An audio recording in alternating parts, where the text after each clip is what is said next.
eso es así. O sea que no es que tú consigues la victoria, no. Las derrotas te dan la estrategia para conseguir la victoria. Entonces, todo lo puedo en Cristo, y tú todo lo puedes en Cristo también, que nos da fuerzas. Vamos hacia adelante, y mayor es el que está en nosotros que el que está en el mundo. Cristo está con nosotros, hay victoria en cada uno de nosotros. ¿Amén? Bueno, vamos a seguir con la palabra en esta mañana. Hay una palabra de poder. A veces, bueno, Dios irá trayendo palabra profética para tu vida esta mañana. ¿Amén? Esta mañana Dios traerá palabra profética y quiero que estéis atentos. Vamos a Mateo 4:12, del 12 al 16. Mateo 4, del 12 al 16. Ahí donde tenemos la base de esta palabra en esta mañana. Y nos dice la Escritura: cuando Jesús oyó que Juan estaba preso, volvió a Galilea, y dejando a Nazaret, vino y habitó en Capernaum, ciudad marítima, en la región de Zabulón y Neftalí, para que se cumpliese lo dicho por el profeta Isaías, cuando dijo: tierra de Zabulón y tierra de Neftalí, camino del mar, al otro lado del Jordán, Galilea de los gentiles. El pueblo asentado en tinieblas vio gran luz, y los asentados en región de sombra y de muerte, luz les resplandeció. Ahora vamos a ver qué es lo que el Señor quiere decirnos aquí en esta porción de la Escritura. Fíjate, empieza diciéndonos la palabra: cuando Jesús oyó que Juan estaba preso. Cuando Jesús oyó que Juan estaba preso. Esto no es una buena noticia. Esto es una noticia muy mala. Esto es una noticia que viene a Jesús y oye de que Juan el Bautista, el que estaba predicando el arrepentimiento, el que le había bautizado quizás días atrás, Herodes lo había tomado preso y lo había metido en la cárcel. Y tú sabes, quizás no lo sabes, pero Juan el Bautista era un profeta de Dios. Y los profetas no se callan. Los profetas, ellos no se pueden callar. Quizás otro hubiera dicho: me callo, no digo nada porque este rey es un rey peligroso. Era el rey Herodes y era un rey que no tenía buena referencia. Pero Juan había visto un pecado gravísimo en ese rey. Había visto algo, y es que él había tomado por esposa a la mujer de su hermano. Y Juan no se calla. Y Juan se lo dice claramente. Mira, lo vamos a leer en Lucas 19, 3, 19 y 20. Para que lo veamos claramente en las Escrituras. Lucas 3, 19 y Lucas 3, 20. Entonces Herodes, el tetrarca, siendo reprendido por Juan a causa de Herodias, mujer de Felipe, su hermano, y de todas las maldades que Herodes había hecho, sobre todas ellas añadió además esta: encerró a Juan en la cárcel. Mira, Juan no tuvo miedo de declararle la verdad al rey. Quizás otro hubiera dicho: me voy a ganar la confianza del rey. Es un rey, es un tetrarca, es una persona de autoridad, más vale callarse, déjalo, yo no me meto con él, es su problema. Pero Juan no quiso ganarse la confianza del rey. Él tenía una palabra de parte de Dios y tenía que comunicársela a ese hombre. Yo no sé lo que hacemos nosotros muchas veces. Muchas veces nos callamos y no decimos nada, no participamos, Pero Juan era un profeta y los profetas no se pueden callar. Los profetas no se pueden callar. Yo muchas veces tengo que decir las cosas y no me hago amigos, por supuesto. El pastor quizás es el que menos amigos tiene. Porque el pastor tiene que declarar y tiene que decir las verdades. Quizás las diga con mucho cariño, con mucho amor, y luego tú las tomas o las dejas como tú quieras. Pero la palabra de Dios viene a tu vida. Tú no puedes decir que la palabra de Dios no ha venido a tu vida. Juan no tuvo miedo de declarar la verdad. No intentó ganarse ni la confianza ni la aprobación del rey. No buscó su aprobación, buscó agradar a Dios. Delante de las circunstancias, ¿a quién quizás malas, quizás complicadas, a quién deseas agradar? ¿A quién agradarás? Porque es preferible obedecer a Dios antes que los hombres. Es preferible obedecer a Dios. El hombre quizás te va a aplaudir, pero Dios quizás te retire la confianza. El hombre quizás te retira la confianza, pero Dios te va a aplaudir. Entonces tú tienes que escoger a quién quieres agradar. O agradas a Dios o agradas a los hombres. Por eso muchas veces tenemos que hacer cosas que no nos gustan, pero hay que decirlas con cariño y con amor, pero las verdades hay que decirlas. Por supuesto, Juan el Bautista era un hombre de fuego, era un Elías. Tú y yo no podemos ir reprendiendo el pecado de todo el mundo porque primeramente nos van a señalar a nosotros. Para poder declarar el pecado a otro, primeramente tú tienes que ser muy santo, muy recto y muy de Dios. Se te tiene que ver realmente que tú eres una persona, vamos, intachable, para que no te pille el enemigo por ningún sitio.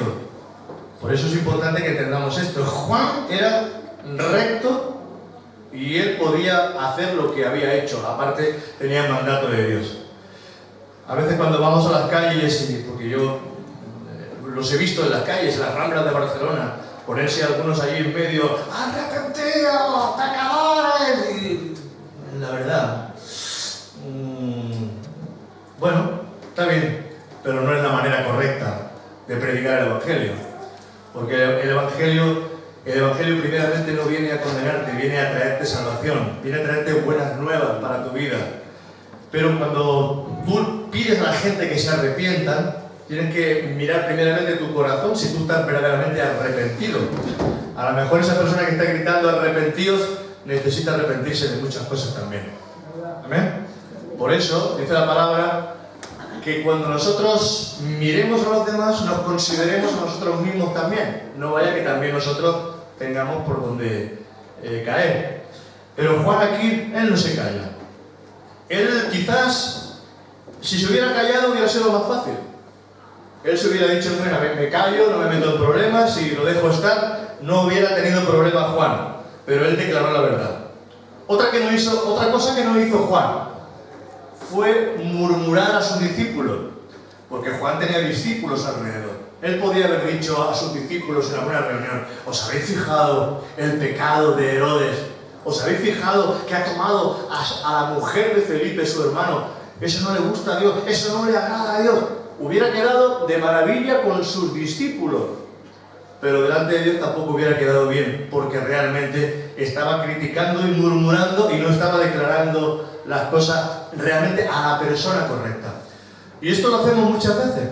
Cuando vemos algo que está mal, quizás formamos el corrillo y entre nosotros decimos, esto está mal, es que aquello no me gusta, aquello no está bien, esto no lo veo correcto, pero no somos capaces de ir a la persona directamente a decirle, mira, eso que has hecho no está bien, no está mal. Es preferible ser claro, transparente, antes que formar el corrillo. Juan no hizo eso, sino que declaró la verdad. Pero yo tengo que de aquí traer sabiduría a vuestro corazón. Amén. Amén. Porque algo que a Dios no le gusta es el chismerío. ¿Qué palabras? No sé si existe el chismerío en el catálogo evangélico. Mira, el profeta no puede callar. El profeta no puede callar. Tiene que hablar lo que Dios le muestra. Amén. El profeta de Dios no puede callar. Si no, mira Ezequiel 3:11, lo que dice. Ezequiel 3:11 dice: ve y entra a los cautivos, a los hijos de tu pueblo, y háblales y diles: así ha dicho Jehová el Señor. Así ha dicho. Esta es la palabra. Escuchen o dejen de escuchar. O sea, escuchen o no escuchen, tú háblale. Porque el profeta no se puede callar. El profeta oye a Dios, y lo que oye a Dios tiene que compartirlo, tiene que comunicarlo. Pero el profeta, como yo dije ayer, hacen famosas las cárceles. Los pastores los púlpitos, pero los profetas las cárceles. Porque los profetas no se callan, no se pueden callar. Hermano, pero los profetas viven una vida, o tienen que vivir una vida de rectitud. Jeremías 1:7 y 8 dice: y me dijo Jehová, no digas soy un niño, porque a todo lo que te envíe irás tú, y dirás todo lo que te mande. Y dirás todo lo que te mande. No temas delante de ellos, porque contigo estoy yo para librarte, dice Jehová. A unos los libra, pero a otros no los libra. A Juan el Bautista no lo libró. A Juan el Bautista, la cabeza de Juan el Bautista rodó por declarar la verdad. Te vas a hacer quizás pocos amigos si tienes una persona pues que realmente intentas exhortar a los hermanos o intentas hablarle a los otros de que hay cosas que no están bien. Pero te digo siempre que siempre considerándote a ti mismo, no, y siempre con el amor de Dios. No puedes ir como un Juan el Bautista haciendo las cosas, tienes que hacerlas con mucho cariño, con mucho amor. Pero la palabra dice que nos exhortemos los unos a los otros, que nos hablemos a los unos a los otros. Es importante que esto lo entendamos. Es preferible exhortarnos para poder cambiar, para poder corregirnos, que hacerle el corrillo y murmurar de algo que cosas que quizás no están bien. Porque estamos en una familia, y en la familia pues siempre hay cosas que a veces nos gustan y a veces no nos gustan. Mira, nunca va a ser fácil hacer la voluntad de Dios. Nunca. Porque la voluntad de Dios no es fácil. Si tú quieres hacer la voluntad de Dios, nunca será fácil. Porque siempre la voluntad de Dios es difícil. Siempre la voluntad de Dios será difícil. ¿Y cómo sé yo qué es la voluntad de Dios? Porque será difícil para tu vida. Será difícil.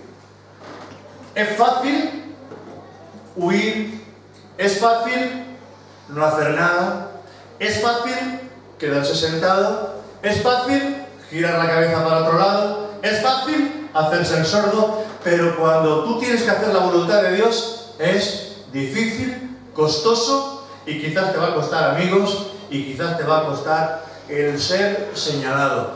Pero hacer la voluntad de Dios es siempre lo más correcto. Pero piensa que la voluntad de Dios siempre vaya acompañada de dificultad en tu vida. ¿Ofrendo o no ofrendo? Ofrendar te va a costar. No ofrendar no te va a costar. ¿Ver la voluntad de Dios? ¿Ayuda a esa persona? No lo ayudo. La voluntad de Dios es que ayudes, pero si ayudas, quizás tienes que dedicarle tiempo a esa persona. Quizás tengas que apartar tiempo tuyo para poder aconsejar, poder estar con esa persona para ayudarle. ¿Ves cómo es difícil? ¿Ves cómo hay cosas que son complicadas y difíciles? Lo más fácil quizás es no hacer nada. Pero cuando tienes que hacer algo por los demás, tienes que hacer algo por el Señor, siempre será difícil. ¿Le predico a esa persona o no le predico a esa persona? ¿Le hablo a esa persona del Evangelio o no le hablo al Evangelio de esa persona? El hablarle a esa persona del Evangelio es difícil. Porque primeramente está el temor en tu corazón. ¿Qué dirá? ¿Qué pensará? ¿Cómo se va a sentir? ¿Me va a rechazar? ¿Qué va a pensar de mí? Pero es difícil. Pero es fácil no hacer nada y dejar de hacer. Cuando dejas de hacer las cosas, has tomado el camino fácil. Por eso digo que hacer siempre la voluntad de Dios será siempre para nuestra vida el camino difícil. ¿Amén? Entonces, cuando tú te preguntes cuál es la voluntad de Dios, verás siempre que hacer la voluntad de Dios es el camino difícil. Amén. Para tu carne, porque Y como dice Gálatas, tu carne quiere una cosa y el espíritu quiere otra. Y ambos contienden, ¿para qué? Para que no hagan la voluntad de Dios. ¿Entiendes? ¿Cómo conoceré cuál es la voluntad de Dios? Hermano, ¿qué es más difícil para mí? ¿Hacerlo o no hacerlo? Quizás hacer las cosas es mucho más complicado y más difícil, pero es el camino correcto. Amén. ¿Le pido perdón a esa persona o no le pido perdón? Pedirle perdón es humillarte, pero yo digo que el que se humilla, Dios lo ensalza, pero el que se ensalza, Dios lo humilla. ¿Habéis visto, como siempre, lo difícil cuesta? Porque tu carne tiene que ser molida. Nuestra carne tiene que ser molida. He dicho que nuestra carne tiene que ser molida. Y no nos gusta que muelan nuestra carne. Porque tu carne quiere estar en su posición y quiere estar siempre con esa rectitud y con ese privilegio. Pero por eso, si tú ves, los profetas eran humillados y grandemente humillados. Si tú te lees el libro de Ezequiel, te vas a dar cuenta cómo el Señor le dice: esta va a ser tu comida, pesada, tanto de grano, tanto de cereales, tanto de agua, y esa harina la vas a cocer, Ezequiel. No digo Ezequiel que está allí. Esa harina la vas a cocer en excremento humano. ¡Ah! Y se echaba la mano a la cabeza de Ezequiel como diciendo: ¡ay de mí, Señor, que nunca ha entrado en mí cosa inmunda! Y el Señor, que es muy misericordioso, le dice: bueno, va, en vez de ser excremento humano, que sea excremento de vaca. Ah, Señor, eso es otra cosa. Fíjate, y le dice el Señor también al profeta: mira, te vas a dormir de este lado y no te vas a mover. A Isaías le dijo el Señor que se paseara desnudo por la ciudad. A otro profeta le dijo el Señor que tomara a una mujer adúltera por esposa. Y un profeta tomar una mujer adúltera para él, porque era como un símbolo para el pueblo. Dios no te va a pedir nada fácil, porque Dios lo que nos pide está a la altura de un Dios que primeramente tiene que moler tu carne. Nos tiene que moler, nos tiene que dar fuerte, porque tu carne y mi carne es enemiga de Dios. La carne no quiere obedecer a Dios.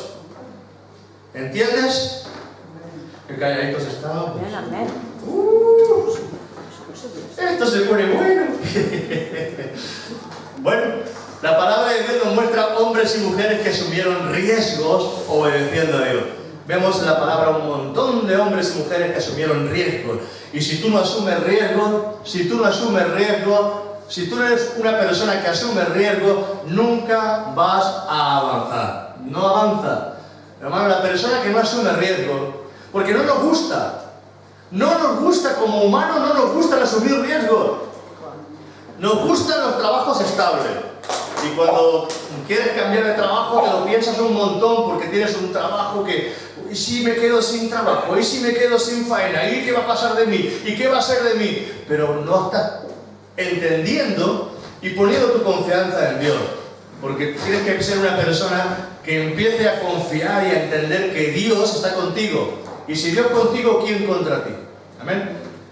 Yo durante más de 20 años estaba trabajando en una fábrica, ganando muy poquito. Estaba fijo, tenía trabajo. Esa empresa, Steel, todavía existe. Paso por al lado y todavía está abierta. Yo podía estar trabajando todavía ahí, ganando poquito y bueno, y ya está. Y conformándote con lo que había, porque había muy poquito dinero. Había que hacer muchas horas extras para poder ganar un sobresueldo. Trabajar sábados enteros, trabajar 12 horas cada día, etcétera, etcétera, para poder sobrevivir de aquella manera, y tampoco. Se me dio la oportunidad de cambiar de trabajo. Y uno piensa: Señor, dejar mi trabajo fijo y emprender otra cosa. Emprender otra cosa, Señor. ¿Y qué será? ¿Y qué pasará? ¿Y si me va bien? ¿Y si no me va bien? Las mil y una preguntas. Y esas son las preguntas normales que nos hacemos, porque la comodidad es lo mejor y no queremos asumir riesgos. Por eso muchas veces no hacemos las cosas porque no queremos asumir ningún riesgo. Pero hay que asumir riesgo, porque cuando tú asumes riesgo, le estás diciendo, Señor, pongo mi confianza en ti. Pongo mi confianza en ti y, Señor, tú eres mi ayudador. Tú eres el que va a sostenerme y el que me vas a abrir camino. Hermano, cuando yo dejé de trabajar, que yo le dije a la empresa que iba a plegar, me dice el director, dice, siempre se van los mejores. Digo, sí, mira, se van los mejores, pero... Porque el director, yo le había predicado muchas veces el Evangelio. Y le dije, mira, digo, tú eres director aquí, ¿eh? Digo, pero en el cielo no vas a hacer nada, ¿eh? Si es que subes, es que llegas a subir al cielo. Como no te arrepientas, no subes al cielo, porque allí no vas a hacer nada, ni director ni nada. Y se enfadaba conmigo. Y decía, ¡ay! ¿Cómo vas a hacer nada? Ponía el grito en el cielo. Y siempre me buscaba, se paseaba allí a mi lado a ver si yo le decía algo. Pero él sabía que yo no me callaba. Como un Juan declarándole la verdad al director de la empresa. Bueno, y cuando me fui, ellos hicieron, o sea, se va lo mejorcito de la empresa. Dicho por ellos. Cuando yo dejé el trabajo, estuve durante casi 3 y 4 meses que no me salió nada de faena. Nada. Yo ponía suelos de parquet y sigo poniendo suelos de parquet.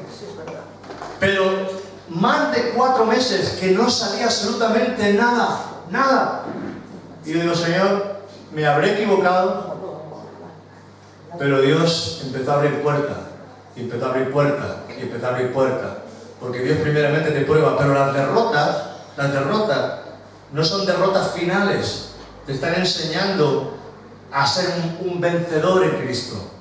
Las derrotas te están enseñando a ser un vencedor. Amén. Tú no eres vencedor desde el principio. Tú aprendes a ser vencedor desde las derrotas. ¿Entiendes?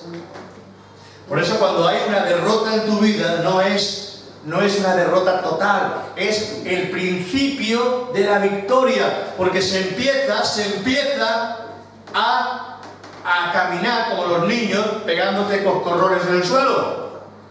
Y cuando tú ves que un niño empieza a pegarse coscorrones en el suelo y se cae, es porque está intentándolo, y tienes que intentar las cosas en el Señor. ¿Amén?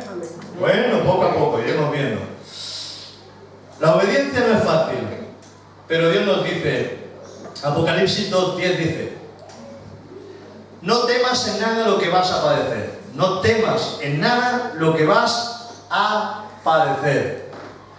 Y luego dice la palabra, y sigue aquí el diablo, echará a algunos de vosotros en la cárcel, etcétera, etcétera, para que seáis probados y tengáis tribulación por 10 días. Pero dice al final, sed fiel hasta la muerte.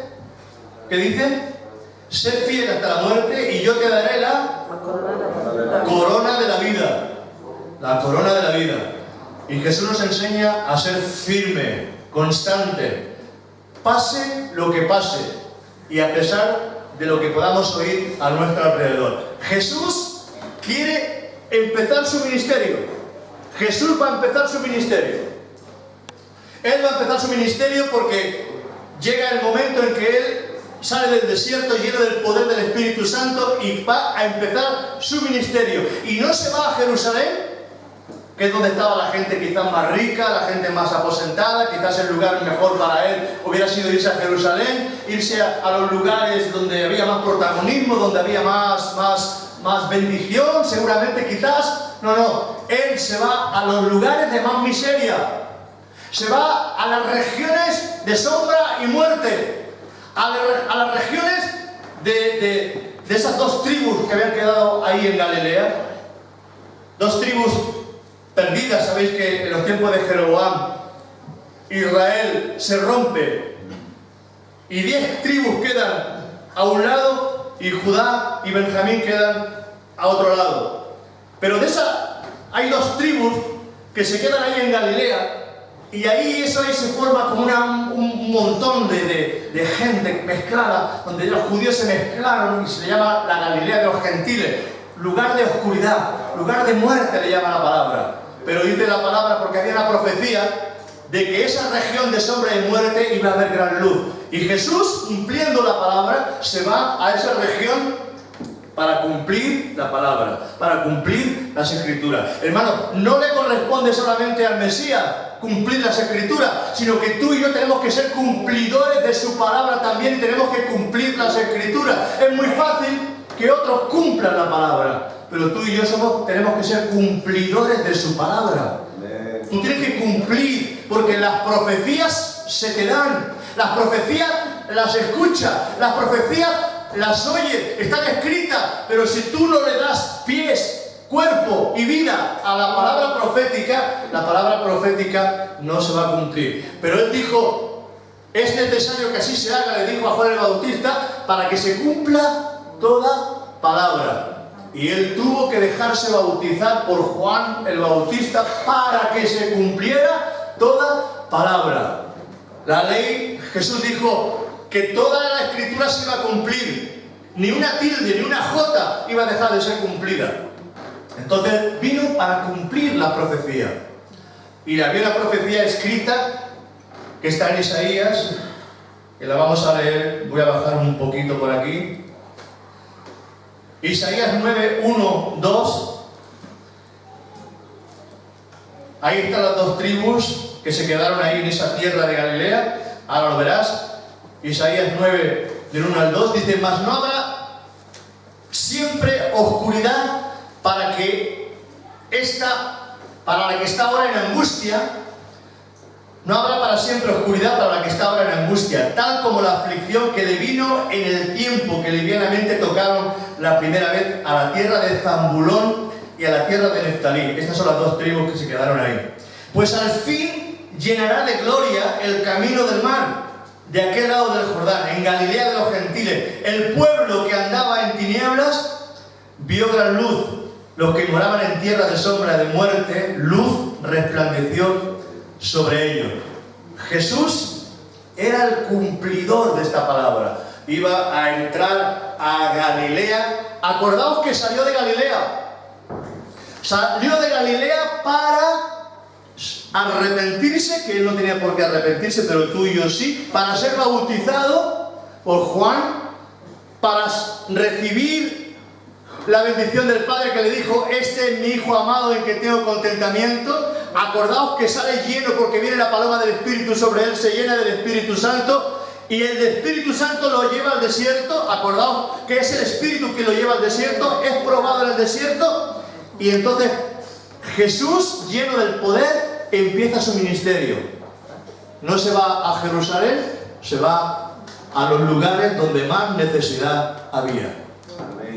Y el Señor nos ha puesto en esta región y en este lugar donde más necesidad hay de toda esta raza. Tenemos que entender esto, hermano. No es fácil, pero Jesús tenía que ser ese cumplidor de su palabra.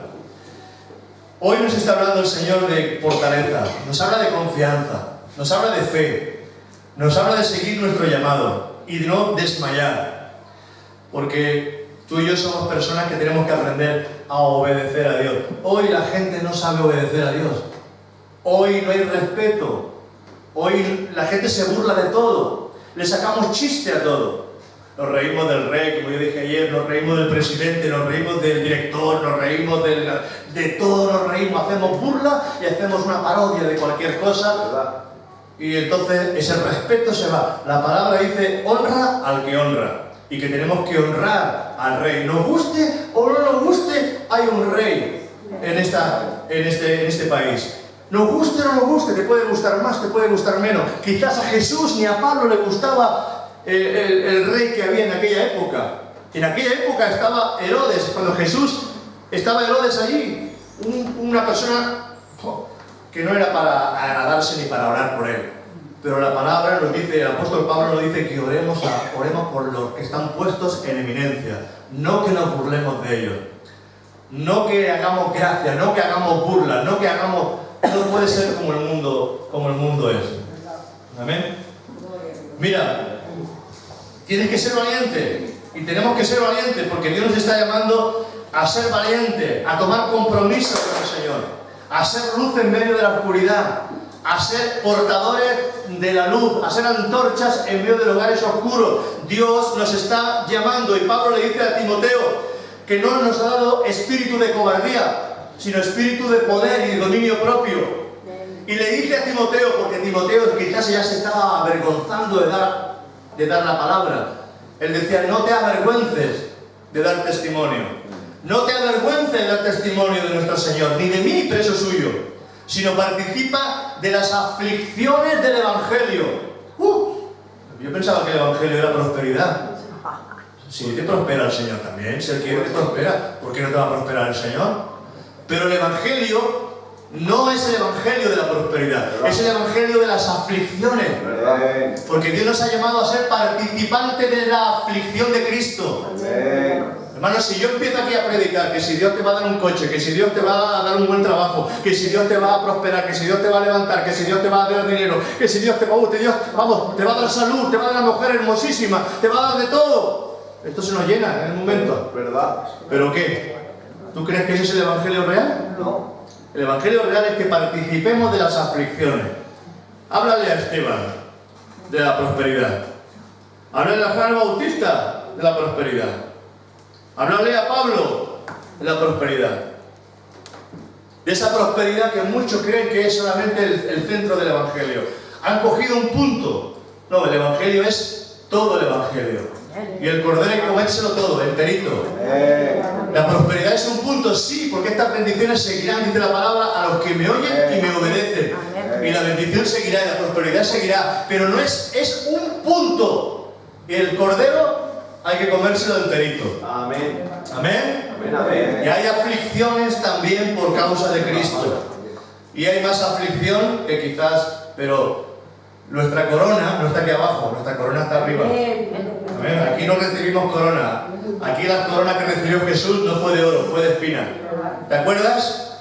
Fueron de espina, no fueron de oro. La cruz no era de oro, era de madera y rugosa, y no la había, un carpintero no le había pasado el cepillo, ni la lija. ¿Verdad? ¿Verdad, Samuel? No le pasaron la lija, ¿verdad que no a la cruz? Lo digo porque Samuel es carpintero. No carpintero, es ebanista. Y él sabe de lo que es eso. No te avergüences de dar la palabra, no te avergüences del Evangelio, porque es poder de Dios para salvación. Amén. No te avergüences del Evangelio. Dice Isaías 52:7. Cuán hermosos son los pies del que trae nuevas, alegres, buenas, nuevas. Cuán hermosos son sobre los montes los pies del que trae alegres nuevas, del que anuncia la paz, del que trae nuevas del bien, del que publica salvación, del que le dice a Sión, tu Dios reina. Amén. Cuán hermosos son esos pies que predican la palabra de Dios. Cuán hermosos son de aquellos que tienes ese sentir. Se puede predicar, hermano y hermana, la palabra de muchas maneras. Predicar la palabra no es solamente cogiendo tratados y repartiéndolos. Tú puedes predicar la palabra visitando por teléfono, hablando. Puedes predicar la palabra simplemente, como yo he dicho, siendo luz, callando, simplemente ayudando a los demás, metiéndote la mano en el bolsillo sin decirle nada a nadie y dándole a esa persona que tú sabes que lo necesita de corazón y de verdad. No hace falta, porque se puede predicar de muchas maneras, Amén. Pero no te avergüences de dar testimonio del Evangelio. Y cuando hable del Evangelio, háblalo con cariño, háblalo con amor, abraza a la gente, ámalos. Amén. Vive el Evangelio, sé tú esa luz también para otros. No le predica el Evangelio con cara triste. ¿Sabes que Jesús te ama? Pues si te ama como a ti, mejor no me voy a otro lado. Hay gente que predica el Evangelio que necesita ir a un psicólogo antes de... Por favor, si Dios es gozo. Amén. Dios es gozo. El gozo del Señor es tu fortaleza. Amén. El gozo del Señor es tu fortaleza. Mira, Mateo 4:13 dice, y dejando Nazaret, ¿sabes qué era Nazaret? El lugar de residencia de Jesús. Nazaret era donde se crió Jesús. Y en Nazaret era conocido como el hijo del carpintero. En Nazaret no pudo hacer muchos milagros milagros allí Jesús por causa de la incredulidad. Dice que simplemente poniéndole las manos a algunos ahí, forzando ahí, porque eran incrédulos a tope. ¿Sabes qué pasa? Que en esa ciudad él no podía estar, pero él deja esa ciudad de incredulidad, de comodidad, porque la incredulidad es igual a comodidad. Tú no predicas, tú no te mueves, tú no trabajas, no por temor ni por miedo, por incredulidad. Porque es la incredulidad lo que nos paraliza. Cuando eres incrédulo, tú te paralizas, porque si tú creyeras de que la gente iba a responder a tu llamado, tú predicarías. Si tú creyeras que la gente iba a responder a tu palabra, tú harías. Pero como eres incrédulo, entonces te viene el miedo y te viene el temor. El temor y el miedo es el resultado de la incredulidad. No es la incredulidad el resultado del miedo, no. La raíz es incredulidad. Y en Nazaret había incredulidad y no podía el Señor hacer ningún milagro allí. Es la tierra suya, es la tierra de comodidad, y coge Jesús y se va a Capernaum, en la ciudad y en la región de Zambulón y de Neftalí. Él dice, no, aquí no me quedo, aquí en este lugar de comodidad no me quedo. Tú tienes que decir, yo en el lugar de la comodidad no quiero estar. Tienes que ser inconformista. Tú no te puedes quedar en ese lugar, en Capernaum, porque Capernaum, ese lugar, Capernaum, o Nazaret, ese lugar Nazaret, era el lugar de la comodidad para Jesús, porque ahí estaba su familia, ahí estaban sus hermanos, sus hermanas, ahí estaba su madre, ahí estaba todos sus amigos que se habían criado con él desde pequeñito. Era el lugar cómodo, y nosotros muchas veces escogemos los lugares cómodos, pero él dijo, yo no me quedo en este lugar de comodidad. Me voy allí donde me necesitan. Me voy allí donde más oscuridad hay. Me voy a esa región de sombra, de muerte, donde necesita que haya una luz. Y tú y yo somos la luz que tenemos que acudir a esos lugares. Nazaret era la tierra donde se había criado, y ese era un lugar conocido como el hijo del carpintero. Y tú no puedes crecer espiritualmente en medio de la incredulidad. Si eres incrédulo, tú no vas a crecer espiritualmente, ¿verdad? La incredulidad te impide crecer espiritualmente. Por eso tú no puedes quedarte incrédulo, porque la incredulidad va a hacer que tú te quedes en esos lugares cómodos y no hagas nada. Es un muro, la incredulidad es un muro, una pared, un obstáculo en tu camino que no te permite avanzar. Quieres avanzar y ¡pum!, te encuentras de frente con, no la incredulidad de los demás, con tu propia incredulidad. Porque tú dices, ¡ay, qué incrédulos que son! No, ¡ay, qué difícil es predicar el Evangelio en España! ¡Qué difícil es predicar el Evangelio en esta ciudad de Tarrasa! ¡Qué difícil predicar! No, es tu incredulidad lo difícil, y el muro es tuyo, no es el muro de los demás. Porque cuando tú empiezas a ejercitar la luz resplandece en medio de la tiniebla. ¿Amén? Por eso no le echemos las culpas a los demás. Vamos a echar las culpas a nosotros mismos. Somos incrédulos para hacer la voluntad de Dios, porque hacer la voluntad de Dios he dicho que es difícil. ¿Amén? ¿Cuántas revelaciones aquí en estos pasajes? Esto no lo había yo. ¿Sabes por qué me gusta traer estos pasajes? Porque no son cosas que yo haya escuchado, las escucho directamente del cielo. Y me gusta, aunque me tengo que esforzar más, porque cuando yo me enfrento a este pasaje digo, Señor, ¿qué saco yo de aquí? ¿Qué saco yo de aquí? Pues fíjate todo lo que hay, y más, Mira, avanza con fe, sabiendo que Dios está a tu lado. Ora con fe, cree que Dios escucha y que Dios abre caminos en medio del desierto. Actúa con fe, sabiendo que Dios te va a respaldar, que eres su hijo, no desmayes. Y si no sale a la primera, inténtalo otra vez. Amén. He dicho que si no sale a la primera, lo intentes otra vez. Que a la primera no sale, que a la segunda no sale, inténtalo otra vez. Tienes que seguir intentándolo hasta que se derribe la pared, hasta que se caiga la incredulidad, hasta que se rompa el muro y empieza a descender la gloria de Dios. Una vez y otra. Bueno, esta iglesia es picar piedra. pero poco a poco los muros están cayendo. Estamos viendo la gloria de Dios. ¿Amén? Poco a poco, poco a poco. Tú quieres formar parte del equipo, tendrás que esforzarte. Tendrás que esforzarte. Tendrás que esforzarte. Porque para formar parte del equipo, mira, no solamente es trabajar, es que tu vida tiene que ser respaldada por la santidad de Dios. Amén, amén. Quiero que lo entiendas. No se trata solamente de hacer algo para el Señor, sino que toda tu vida tiene que ir respaldada. Y tu primera oración tiene que ser: santifícame, Señor. Porque es necesario que los que llevan los instrumentos del Señor sean sanos y santos. Y no solamente santos en su apariencia, sino que tienes que decirle al Señor: saca de mi vida, Señor, el odio, saca de mi vida, Señor, el rencor, saca de mi vida, Señor, todo eso que hay que me pone furioso hacia los demás. Señor, permíteme, Señor, que sea una persona honesta. Permíteme, Señor, que sea una persona que no tenga nada contra nadie. Permíteme, Señor, humilla mi carne si hace falta, Señor, que yo, mira, si me han hecho daño, Señor, a ti te hicieron más daño. Me subieron a la cruz, Señor. A mí todavía no me han subido a la cruz. Pero de seguida empezamos pasamos delante de una persona y si nos cambia el rostro nos ponemos ahí como diciendo, con cara de ira. Hermano, eso no puede estar en tu vida. Eso no puede estar en tu vida. Y si está en tu vida, necesitas encerrarte en la presencia del Señor y decirle: Señor, quita de mi vida eso, santifícame. Santifícame, Señor. Si tengo que ir a pedirle perdón a esa persona, hermano, no te dice que sea el otro que te pida perdón. Te lo dice a ti el Señor, porque primeramente es tu corazón el que tiene que estar en paz.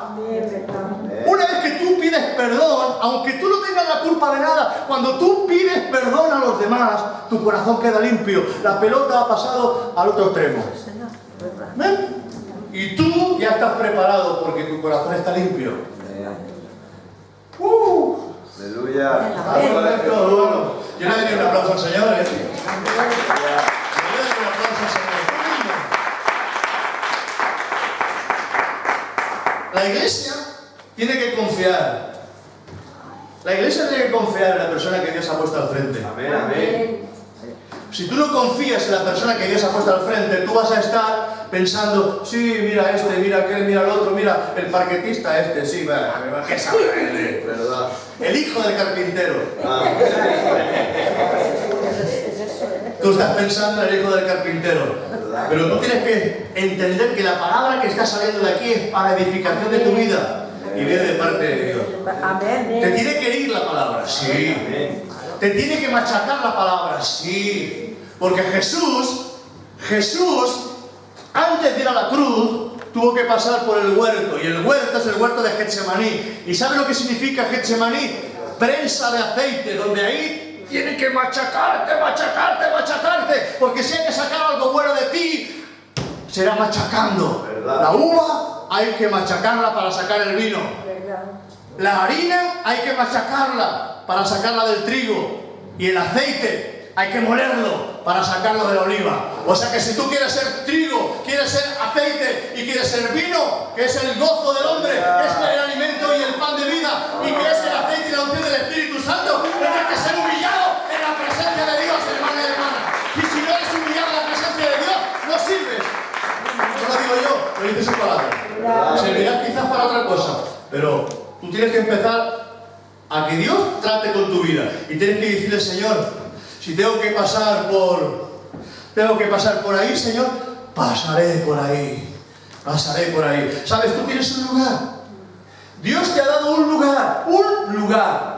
Y cuando tú te pones en el lugar que no te corresponde, tú estás en un sitio equivocado. Porque tú fluyes en el lugar donde Dios te ha puesto. Amén. Yo fluyo en el lugar donde Dios me puso, que es predicando la palabra de Dios.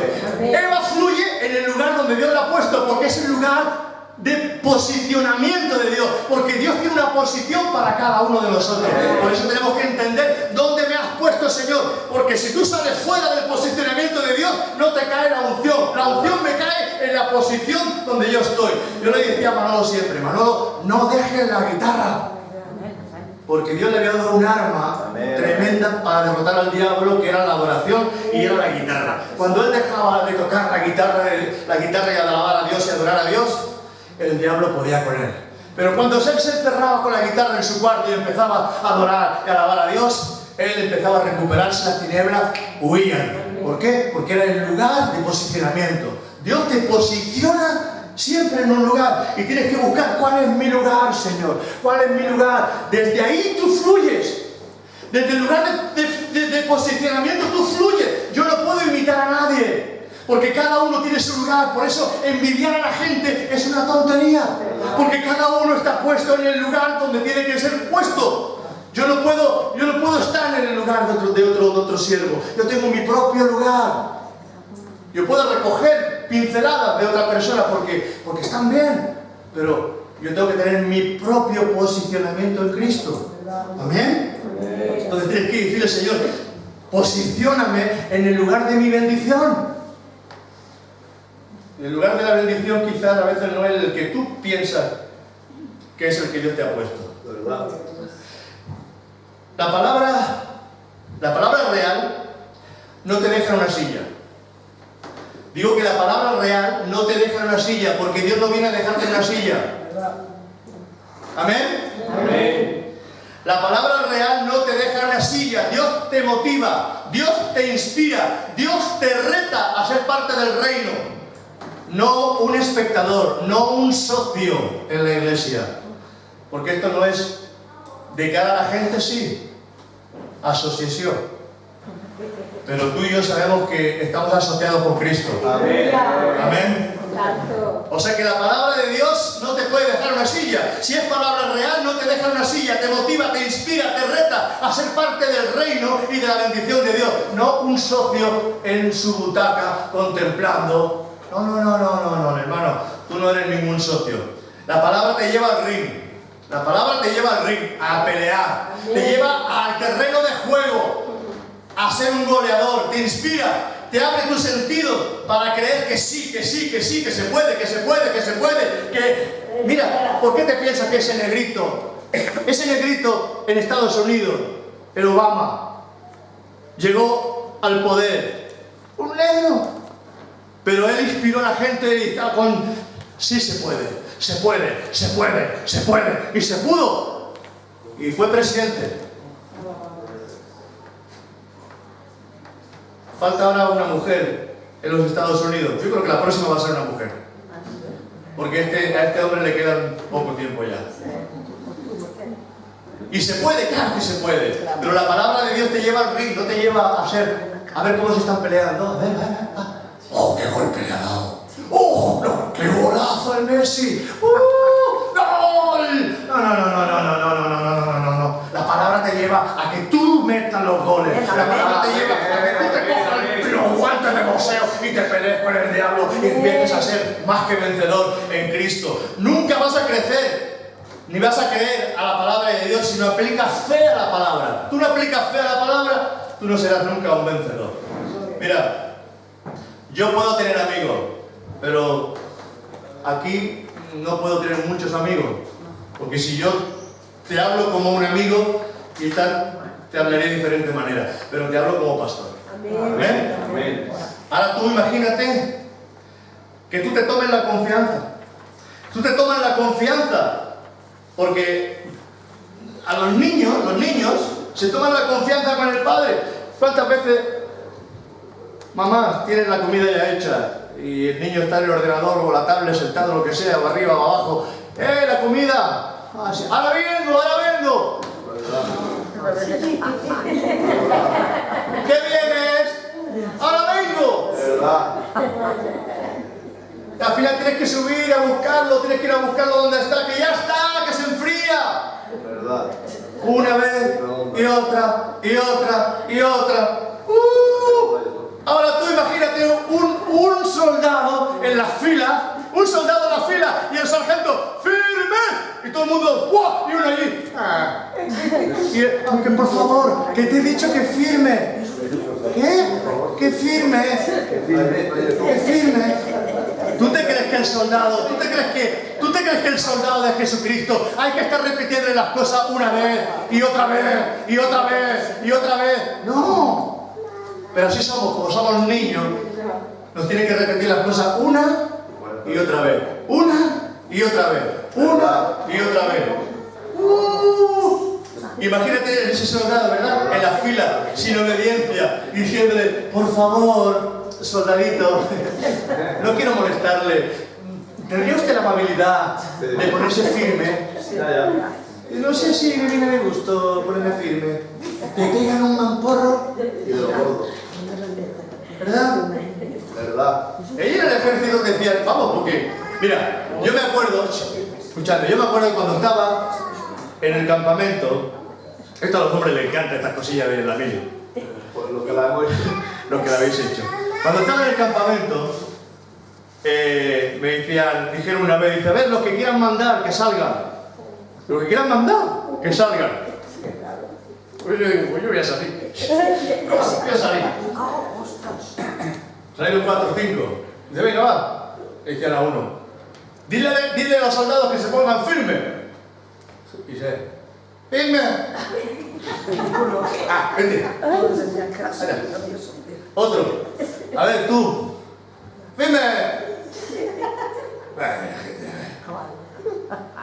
Luego me toca a mí.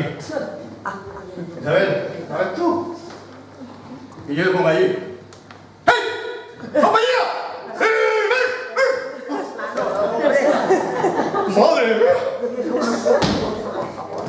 Porque hay cosas que tienes que decirlas con autoridad. ¿Verdad?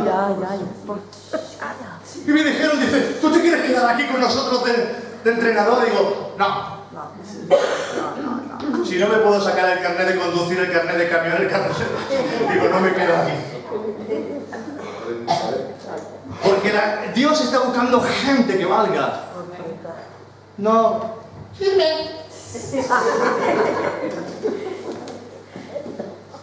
Por favor, soldado, si quieres te pones firme. Dios está buscando gente con carácter. Amén, amén. Gente con carácter. Mira, cuando Jesús estaba predicando, ya acabo prontito, Cuando Jesús estaba predicando, le interrumpieron. Y ellos pensaban que su familia era más importante que el mensaje. Ellos pensaron, Señor, aquí está tu madre y tus hermanos, están fuera. Y te quieren hablar. Madre, y tus hermanos, y te quieren hablar. Y él respondiendo dijo, ¿quién es mi madre y quiénes son mis hermanos? Y extendiendo su mano hacia los discípulos dijo, he aquí mi madre y mis hermanos. Porque todo aquel que hace la voluntad de mi Padre en los cielos, este es mi hermano, mi hermana y mi Padre. Amén. O sea que, si tú quieres ser parte de la familia del Rey, tienes que ser obediente y tienes que hacer la voluntad de Dios. Porque cuando empiezas a hacer la voluntad de Dios y empiezas a tomar carácter en tu corazón, hay que meterle hierro, hermano, hay que meter hierro en nuestro carácter, hay que meter decisión en nuestro carácter, hay que meter fe en nuestro carácter, hay que meter esfuerzo en nuestro carácter, hay que meter alegría, gozo en nuestro carácter, hay que ser diferente. Cuando estamos alabando a Dios, tú no puedes estar en una posición No, estamos alabando a Dios, tienes que desgastarte, tienes que sacrificar tu vida. Claro, yo te entiendo, hermano. Amén. Te pesa. Hay tanto peso quizás en ti que te cuesta moverte, que te cuesta glorificar a Dios, te cuesta, pero tienes que ser suelto. Mira los negritos cuando alaban a Dios y Dios se le mueve cada hueso de...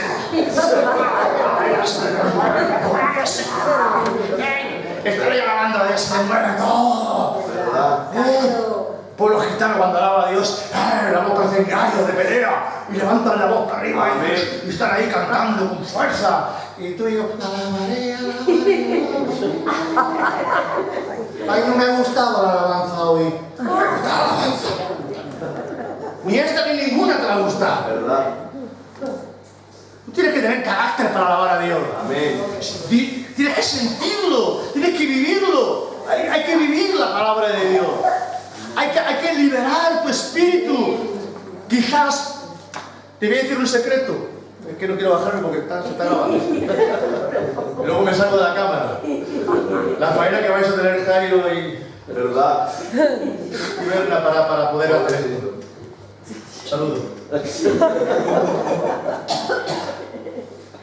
Y saludamos también a los hermanos que nos están viendo por internet. Amén. En YouTube, que son muchos. Amén. Por Facebook. Qué bueno es el Señor. Fe en tu corazón, fe, amén. Fe en tu corazón para gozarte y para vivir el Evangelio. Vívelo. Vívelo.